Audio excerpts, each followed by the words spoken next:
கிச்சிலி சம்பா குத்தி எடுத்தே மொச்ச குழம்பும் வச்சு எடுத்தே ஆமாடி அதுக்காகத்தான்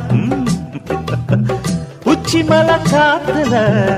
உச்சந்தல வேக்குது மச்சமுள்ள பூவத்தான் மல்லு கட்ட பாக்குது